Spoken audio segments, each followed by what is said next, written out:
Assalamualaikum warahmatullahi wabarakatuh. Pada kesempatan hari ini, saya Pak Aziz akan menyampaikan terkait dengan media ajar, orde, dan tetapan laju reaksi. Pada PowerPoint ini akan saya tampilkan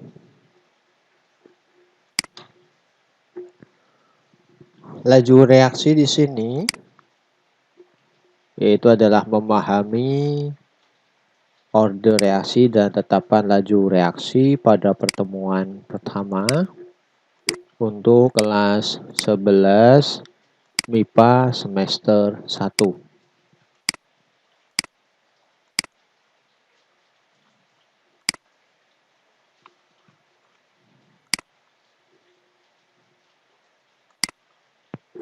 Kompetensi dasar yang akan dicapai pada kompetensi pengetahuan 3.5 menentukan orde reaksi dan tetapan laju reaksi berdasarkan data hasil percobaan. Yang kompetensi dasar 4.5 terkait dengan penilaian keterampilan,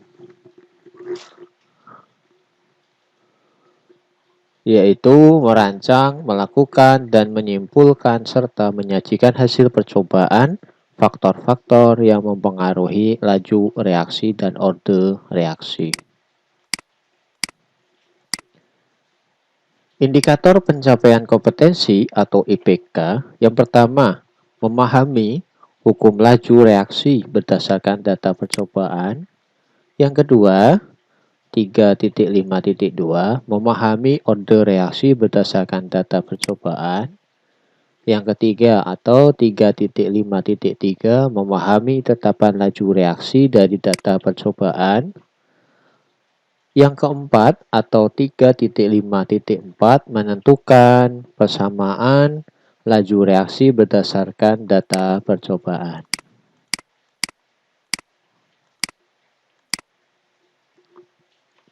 Pada tampilan pada PowerPoint, di sana kalian dilihatkan ada tampilan balapan sepeda motor atau motor GP ya. Kalian analogikan kalau MotoGP di sana memberikan suatu kelajuan pada materi fisika, maka dapat kita analogikan pada pelajaran kimia. Semakin cepat laju reaksi, maka akan mengakibatkan semakin cepat menghasilkan hasil reaksi.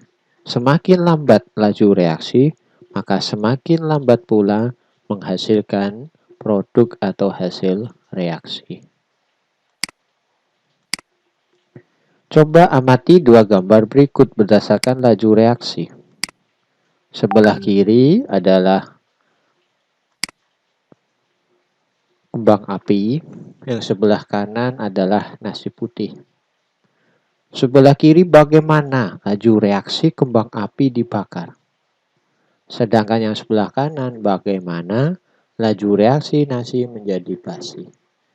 Keduanya ketika kita berdiskusi atau kita mengamati dalam konsep laju reaksi, maka otomatis kembang api mengalami laju reaksi yang cepat, sedangkan nasi membusuk atau basi, maka terjadi laju reaksi lambat.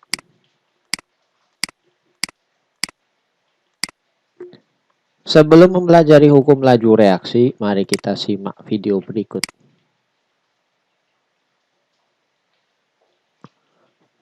Serta saya ingatkan kembali, konsentrasi di sini menggunakan molaritas dengan lambang M besar.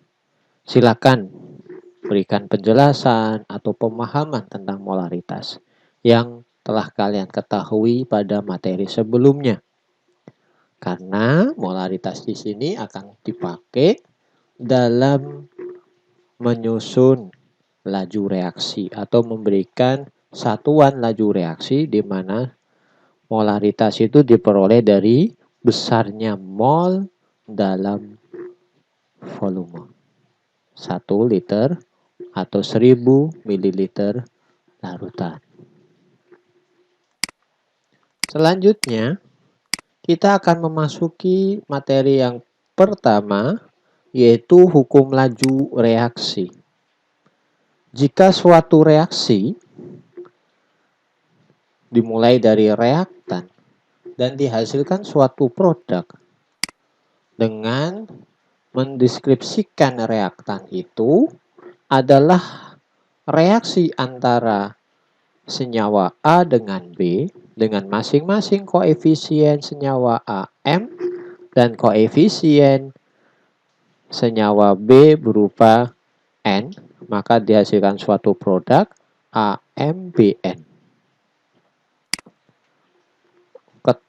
Untuk R adalah laju reaksi, K tetapan laju reaksi, X merupakan orde reaksi terhadap reaksi A.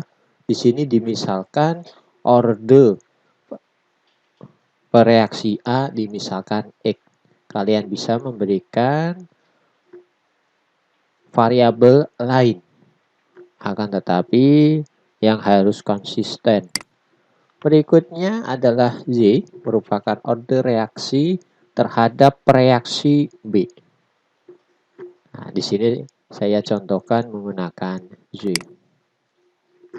Maka akan diperoleh suatu hubungan hukum laju reaksi sebesar R sama dengan tetapan atau K dikali konsentrasi A berpangkat orde X dikali dengan konsentrasi B berpangkat orde Y.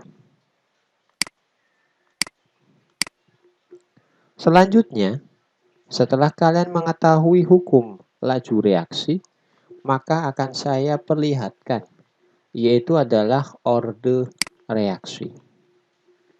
Orde reaksi di sini merupakan suatu variabel yang diberikan sebagai pangkat dari konsentrasi reaksi dalam suatu laju reaksi. Yang pertama adalah orde reaksi 0, bisa dilihat yaitu adalah paling kiri, gambar grafik hubungan laju terhadap konsentrasi X, di mana di situ terdapat konstante laju reaksi yang tetap. Ketika konstante laju reaksi yang tetap ini bernilai tetap, maka laju reaksi di sana tidak dipengaruhi besar kecilnya konsentrasi X.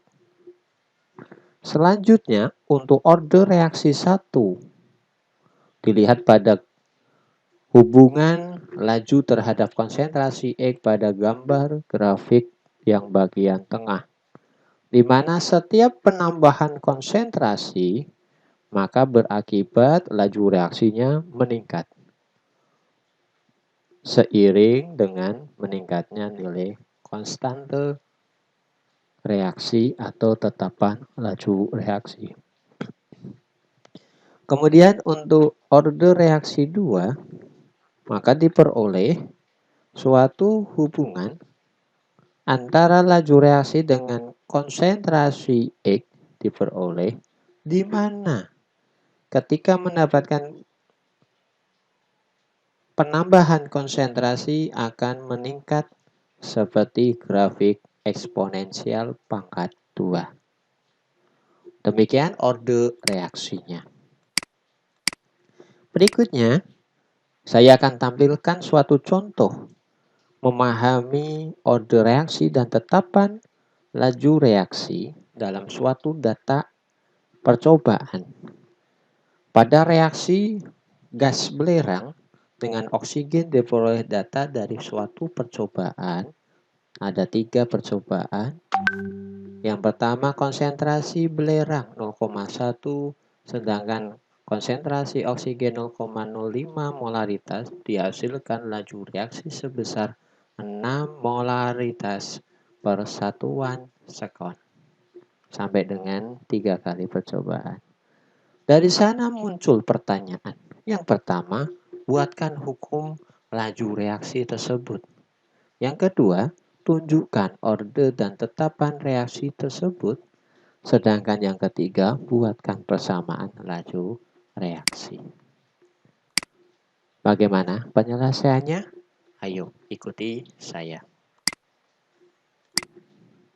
Untuk penyelesaian, diperoleh hukum laju R sama dengan konstante konsentrasi S berpangkat orde X. Karena tadi dimisalkan orde X sebagai ordenya konsentrasi belerang. Dikali konsentrasi oksigen berpangkat orde Y. Dengan asumsi atau pemisalan Y sebagai orde dari konsentrasi O2. Begitu juga penjelasan di B tadi. Orde reaksinya apa saja? Orde X-nya terhadap konsentrasi S, sedangkan Y terhadap konsentrasi O2, sedangkan tetapan laju diberikan lambang K, diperoleh suatu persamaan laju reaksi, yaitu adalah gas belerang bereaksi dengan oksigen, dihasilkan gas belerang dioksida. Mudah bukan? Memahami orde dan tetapan laju reaksi. Demikian saya tampilkan rangkuman dalam pembelajaran pada pagi hari ini. Semoga dapat diberikan kemudahan dalam mempelajari, memahami orde laju reaksi serta tetapan laju reaksi sebagai saya Bapak Abdul Aziz SPD, pengampu Kimia kelas 11 SMA Negeri 1 Nalumsari, mengucapkan terima kasih, selamat belajar, bravo pembelajaran Indonesia. Terima kasih, saya akhiri. Assalamualaikum warahmatullahi wabarakatuh.